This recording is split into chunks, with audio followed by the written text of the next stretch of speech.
جی السلام علیکم ورحمۃ اللہ وبرکاتہ۔ خیر سے نگران وزیر اعظم کے لیے اسحاق ڈار صاحب کا نام زیر گردش ہے، بلکہ مسلم لیگ نون پوری کوشش کر رہی ہے کہ اسحاق ڈار صاحب نگران وزیر اعظم ہوں، بلکہ اسحاق ڈار صاحب خود بھی کہہ چکے ہیں کہ اگر اللہ نے یہ ذمہ داری دی تو نبھاؤں گا، ورنہ میں تو عہدوں کے پیچھے بھاگنے والا نہیں ہوں۔ وہ کہ پیپلز پارٹی اس پر شدید تحفظات رکھتی ہے اور پیپلز پارٹی نہیں مان رہی، پی ڈی ایم میں پھوٹ پڑی ہوئی ہے، اور زرداری صاحب اور نواز شریف صاحب کی 2 ملاقاتیں اس حوالے سے ہو چکی ہیں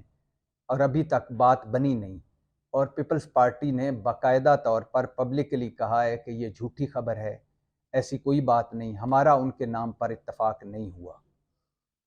ہو سکتا ہے وہ نگران وزیر اعظم نہ بنے، اور آج کل اسلام آباد میں تو ویسے بھی 2 درجن کے قریب لوگ ایسے ہیں جو شیروانیاں سلوا کر نگران وزیر اعظم کے خواب دیکھ رہے ہیں،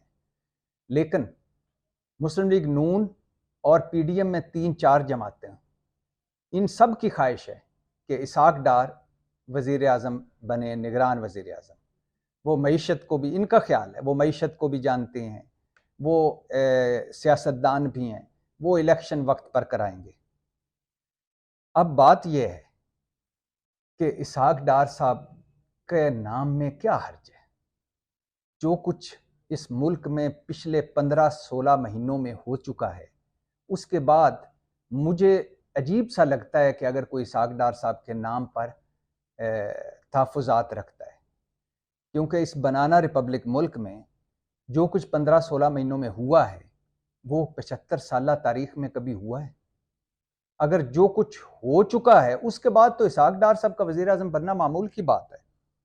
اسحاق ڈار صاحب میں کوالٹیز بھی بڑی ہیں، خوبیوں والے ہیں، وہ حدیبیہ کے وعدہ معاف گواہ ہیں، وہ نواز شریف صاحب کے سمدی ہیں، وہ 2 مرتبہ ڈپٹی وزیر اعظم انڈائریکٹ، بلکہ انڈائریکٹ وزیر اعظم کے مناصب یا وزیر اعظم کے فرائض یا وزیر اعظم کے پروٹوکول انجوائے کر چکے ہیں۔ جب نواز شریف صاحب تھے تو انہوں نے پورا ملک اسحاق ڈار صاحب کے حوالے کیا ہوا تھا۔ ابھی جب شہباز شریف کے دور میں اسحاق ڈار صاحب مفرور تھے، واپس آئے، عدالتوں نے بے مثال ریلیف دیا، اور وہ واپس آ کر مفروری بھی ختم ہوئی، ان کو 50 کروڑ جو ان کا فریز ہوا تھا وہ بھی ملا، گھر بھی ملا جو ان کا نیلام ہونے والا تھا، وہ سینیٹر کا انہوں نے عہدہ بھی اٹھایا، حلف بھی اٹھایا، حالانکہ وہ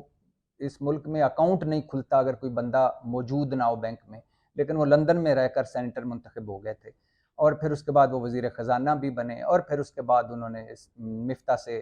جان بھی چھڑا لی اور خود وزیر خزانہ بن گئے۔ تو وہ 2 مرتبہ ڈپٹی وزیر اعظم کے طور پر بھی ملک چلا چکے ہیں، وہ بابائے بربادی معیشت بابائے معیشت بھی ہیں، تو لہٰذا کیا حرج ہے ان کے نگران وزیر اعظم بننے میں؟ پیپلز پارٹی کو کیا ہے؟ پیپلز پارٹی نے جو کچھ پچھلے 15 مہینوں میں مسلم لیگ نون کے ساتھ مل کر کیا ہے، مطلب بھٹو اور ضیاء نے مل کر جو کچھ اس ملک کا حشر کیا ہے، اس کے بعد اسحاق ڈار صاحب کی وزیر اعظم بننے پہ کیا اعتراض ہے، سوائے ایک اعتراض کے کہ اسحاق ڈار بن جائیں گے وزیر اعظم تو ہو سکتا ہے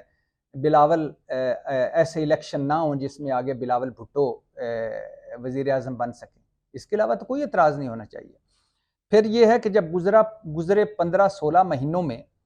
جعلی اسمبلیاں، جو پی ڈی ایم جعلی اسمبلیاں کہتی تھی، عمران خان کا مینڈیٹ جعلی ہے، وہ اصلی ہو چکے، جب آئین کا کھلواڑ ہو چکا، آئین دفن ہو چکا پچھلے 15-16 مہینوں میں، جب سپریم کورٹ کے فیصلے ردی کی ٹوکری میں پھینکے جا چکے، جب سپریم کورٹ تقسیم کی گئی بڑی محنت سے، جب سپریم کورٹ اور چیف جسٹس کے خلاف قانون سازیاں کی گئیں، جب چیف جسٹس اور سپریم کورٹ کے ججز کے خلاف کھلا اوپن تذیقی اور کردار کشی مہم چلائی جا چکی ہو، اور جب ای وی ایم ختم، اوورسیز ووٹنگ ختم، بلکہ اوورسیز پاکستانیوں کی کئی مرتبہ توہین بھی کر چکی ہو بیانوں کے ذریعے، اور جب من مرضی کی قانون سازیاں کی گئی ہوں، مطلب کہ نواز شریف کی نااہلی ختم، مطلب کہ نیب ترامیم اس طرح پہلے اپنے کیسوں کو سامنے رکھ کر نیب ترامیم کی گئیں، اور پھر اب پی ٹی آئی کے کیسوں کو سامنے رکھ کر نیب ترامیم کی گئیں، فل سٹاپ کام میں بدلے جا چکے ہوں، اور جب ملک و قوم کو کھربوں کے ٹیکسوں، مہنگائی، بے روزگاری اور غربت میں دھکیلا جا چکا ہو، تب کیا حرج ہے اسحاق ڈار صاحب کے نگران وزیر اعظم بننے میں؟ اور پھر یہ بھی سن لیجئے کہ جس ملک میں جہاں جس پر فرد جرم عائد ہونی ہو وہ اسی دن وزیر اعظم اور وزیر اعلیٰ بن جائے، جہاں آئینی اور قانونی طور پر مجرم اور مفرور ملک چلا رہا ہو، اور جہاں راجہ ریاض اپوزیشن لیڈر ہوں، جہاں کے پی خیبر پختونخوا مولانا کے سمدی کے حوالے ہو، جہاں پنجاب محسن نقوی کے حوالے ہو، جہاں 8-10 وزارتوں والے 27 کلومیٹر کے اسلام آباد پر 90 کے قریب وزیر مشیر اور معاونین بیٹھے ہوں، اور جہاں ملک کے فیصلے دبئی اور لندن میں ہو رہے ہوں، جہاں آئین، قانون، اصول، منطق، اخلاقیات کی کوئی اہمیت حیثیت نہ ہو، سب کچھ ایسے کاغذی باتیں ہوں، وہاں اسحاق ڈار صاحب کو ہی وزیر اعظم بننا چاہیے، نگران وزیر اعظم بننا چاہیے۔ ہاں یہ البتہ ان کو پرابلم ہے کہ ساری پی ڈی ایم اس وقت اس دکھ میں مبتلا ہے، اس خوف میں مبتلا ہے کہ کہیں یہ نگران سیٹ اپ، اگر ہمارا بندہ نگران وزیر اعظم نہ بنا تو کہیں یہ نگران سیٹ اپ لمبا نہ ہو جائے، الیکشن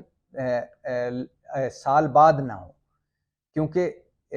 یہ بھی باتیں ہو رہی ہیں کہ ہو سکتا ہے ٹیکنوکریٹ نگران سیٹ اپ آئے اور لمبا ہو جائے، تو لہٰذا اس لیے یہ اپنے کسی بندے کو اپنے کسی قریبی کو، عزیز کو، رشتہ دار کو بنانا چاہتے ہیں تاکہ وہ من مرضی کے انتخابات کرائے اور سارا کچھ ہماری مرضی کے مطابق ہو۔ لیکن اس بنانا ریپبلک ملک میں جہاں اتنا کچھ ہو چکا ہے 15-16 مہینوں میں، اس کے بعد تو اسحاق ڈار کو وزیر اعظم بن ہی جانا چاہیے۔ میں تو کہتا ہوں بلکہ اگر یہ کر لیں کہ ایک اسی اسمبلی سے جاتے جاتے ایک قانون سازی کروا لیں